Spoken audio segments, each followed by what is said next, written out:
সমস্ত খারাপ smartphone charger repairing করা যেমন সম্ভব নয়, ঠিক তেমন কিছু কিছু স্মার্টফোন চার্জার অতি সহজেই রিপেয়ারিং করা যায়। আসছি এই ছোট্ট ইন্ট্রোটির পর।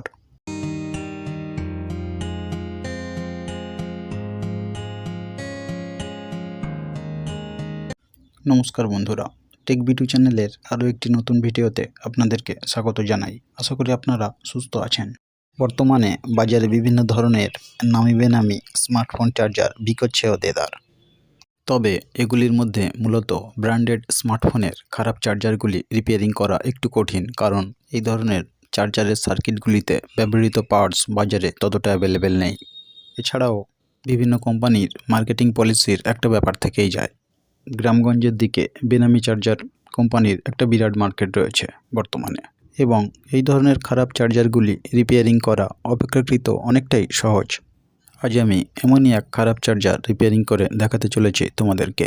এই চার্জারটির আউটপুট ভোল্টেজ রেটিংয়ে দেখা যাচ্ছে 5 ভোল্ট 3.1 অ্যাম্পিয়ার লেখা আছে, এবং আউটপুটের জন্য ইউএসবি 2টি পোর্ট এখানে দেওয়া হয়েছে। প্রথমে আমরা এই খারাপ চার্জারটিকে খুলে নেব। আমি এখানে এই চার্জারটি খোলার জন্য একটি ছুরি ব্যবহার করছি।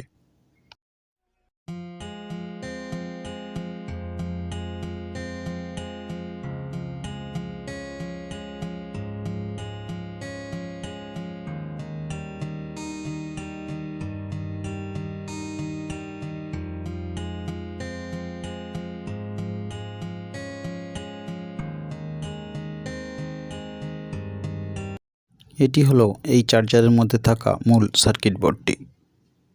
এখানে একটি এমওভি লাগানোর কথা ছিল, কিন্তু কোম্পানি সেটা এখানে ব্যবহার করেনি। তবে এখানে একটি ফিউজেবল রেজিস্টর লাগানো আছে। এই এমওভিটি হাই ভোল্টেজ প্রোটেকশনের জন্য লাগানোটা যুক্তিযুক্ত ছিল, কিন্তু কোম্পানি এখানে লাগায়নি। তবে শর্ট সার্কিটজনিত প্রোটেকশনের জন্য এখানে একটি ফিউজেবল রেজিস্টর লাগানো আছে। এছাড়া এখানে 4 পিনের একটি ব্রিজ রেকটিফায়ার এবং মূল সুইচিংয়ের জন্য লাগানো আছে এখানে একটি 8 পিনের আইসি। এবার পিসিবির উপর সাইডে আমরা দেখতে পাচ্ছি এখানে সেকেন্ডারি সেকশানে আউটপুট স্টেজে দুটি 470 এমএফডি 10 ভোল্টের ক্যাপাসিটার লাগানো আছে, এবং যে দুটি বাস্ট করে আছে। এই দুটি ক্যাপাসিটারকে এখানে মূল 5 ভোল্ট ফিল্টারের জন্য ব্যবহার করা হয়েছে, এবং এই দুটি প্যারালালেই লাগানো আছে।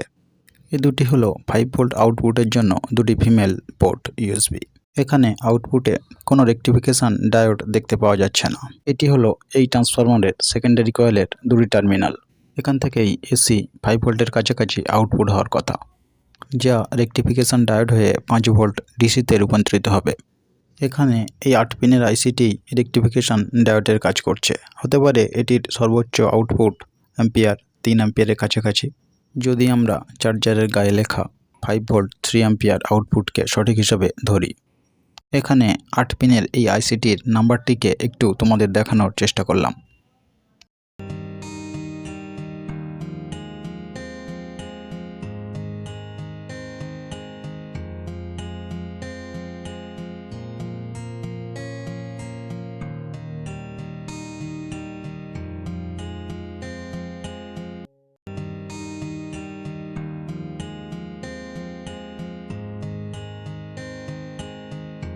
এটি হলো প্রাইমারি সেকশানে থাকা মূল সুইচিং আইসিটি, যেটি ট্রান্সফরমারের প্রাইমারি কয়েলকে উচ্চ গতিতে সুইচিং করবে। এখানে এই আইসিটির নাম্বারটি হলো 6622JS।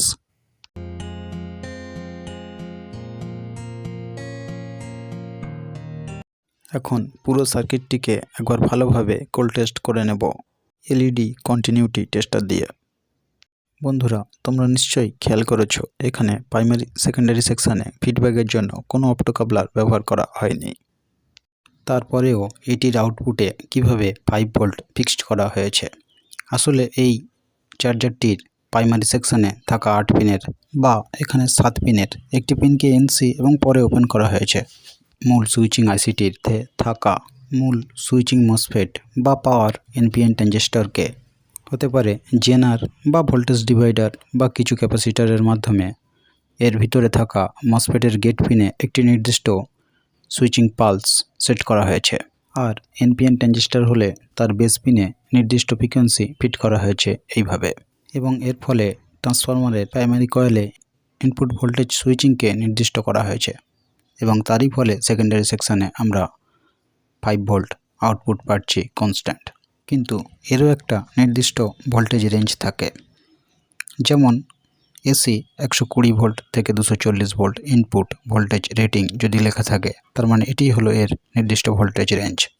কিন্তু হঠাৎ যদি ইনপুট ভোল্টেজ 240 ভোল্টেরও বেশি হয়, তখন মসফেটের গেট পিনে ফিট করা নির্দিষ্ট ফ্রিকোয়েন্সির মধ্যেও সামান্যতম তারতম্য এসেই যায়, যার ফলে আউটপুট ভোল্টেজ বেড়ে যাওয়াটাই স্বাভাবিক, সেটা কয়েক মাইক্রোসেকেন্ড থেকে কয়েক সেকেন্ডের জন্য হলেও। এবং এক্ষেত্রে ক্যাপাসিটর দুটি বাস্ট করে যাওয়ার সম্ভাবনা থেকেই যায়। এছাড়াও এই ক্যাপাসিটর দুটির ভোল্টেজ রেটিং অত্যন্ত কম। এখানে 16 বা 25 ভোল্টের ক্যাপাসিটর ব্যবহার করলে অনেক ভালো ফল পাওয়া যেত। এবারে এই কারণে ক্যাপাসিটর দুটি এখানে বাস্ট করে থাকবে। এছাড়াও অন্যান্য নানা কারণ বা সম্ভাবনা এখানে থেকেই যায় ক্যাপাসিটর দুটি বাস্ট করার পিছনে। এখানে আমি ক্যাপাসিটর দুটি খুলে নেব খারাপ চার্জার বা সার্কিট থেকে। এখানে ভালোভাবে কোল্ড টেস্ট করার পরে এই চার্জার সার্কিটে অন্যান্য পার্টসগুলি খারাপ আছে এটি ঠিক বোঝা গেল না। এখানে আমরা ভালো আছে ধরে নিয়েই সামনের স্টেপে এগিয়ে যাব। তবে এই কোল্ড টেস্টে বাইরেও অন্যান্য পার্টস খারাপ হতেই পারে। এখন এই সার্কিটের মধ্যে থাকা কিছু মেন পয়েন্টকে আমরা একবার রিসোল্ডারিং করে নেব। এরপর বোর্ডটিকে একবার থিনার বা ওই জাতীয় কেমিক্যাল দিয়ে ভালোভাবে পরিষ্কার করে নিতে হবে।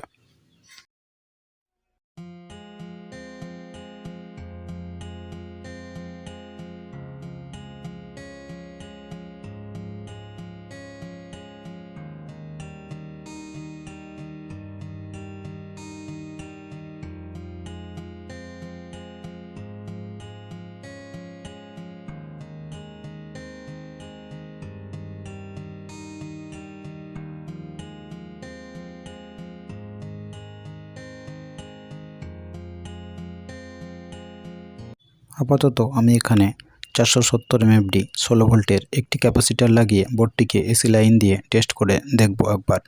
এখানে অবশ্যই সাবধানতা অবলম্বন করতে হবে। যদি মসফেট শর্ট বা গেট পিনে হাই ফ্রিকোয়েন্সি হয়ে থাকে, তাহলে আবারও ক্যাপাসিটারটি বাস্ট করে যাওয়ার সম্ভাবনা থেকে যায়।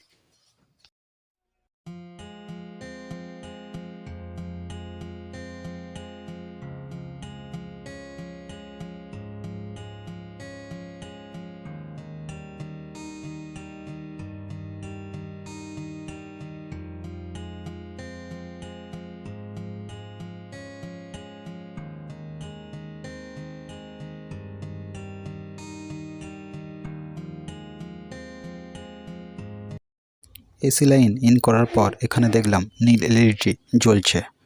এবার আউটপুট ভোল্টেজটিকে একবার মেপে দেখব ঠিকঠাক আছে কিনা। হ্যাঁ, এখানে দেখা যাচ্ছে 5.2 ভোল্ট আউট হচ্ছে এই চার্জার সার্কিটটি থেকে, অর্থাৎ চার্জার সার্কিটটি এখন ঠিক আছে, কারণ ভোল্টেজটির মধ্যে কোনো ভ্যারিয়েশন এখানে লক্ষ্য করা যাচ্ছে না, ভোল্টেজটি ফিক্সড আছে।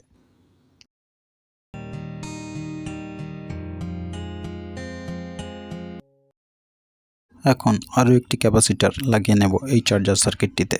এটি লাগালে 5 ভোল্ট ফিল্টারটি আরও স্মুথ এবং স্ট্রং হবে বলা চলে। এবং অন্যান্য বারের মতো আবারও বলবো, এই কন্ডেন্সারগুলি লাগানোর সময় প্লাস মাইনাস পোলারিটির দিকে অবশ্যই ভালোভাবে গুরুত্ব দিতে হবে, নাহলে কন্ডেন্সারটি বাস্ট করে যাবে যদি আমরা এখানে কন্ডেন্সারটি উল্টো লাগিয়ে থাকি। কন্ডেন্সারের গায়ে লেখা মাইনাস পয়েন্টটি পিসিবির গায়ে লেখা সাদা পয়েন্টটির সঙ্গে মেলাতে হবে।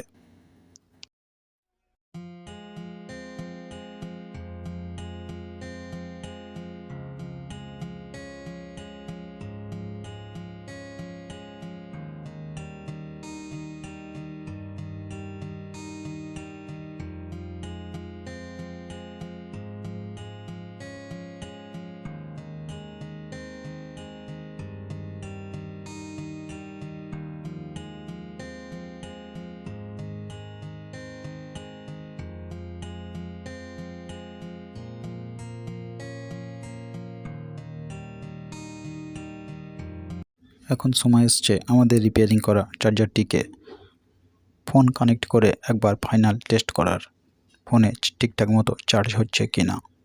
এখানে তোমরা দেখতেই পাচ্ছ চার্জারটি একেবারে ঠিক আছে, অর্থাৎ এখানে ফোন ভালোভাবেই চার্জ হচ্ছে। আজ তবে ভিডিওটিকে এখানেই শেষ করলাম। দেখা হবে আবারও নতুন কোনো ভিডিওতে।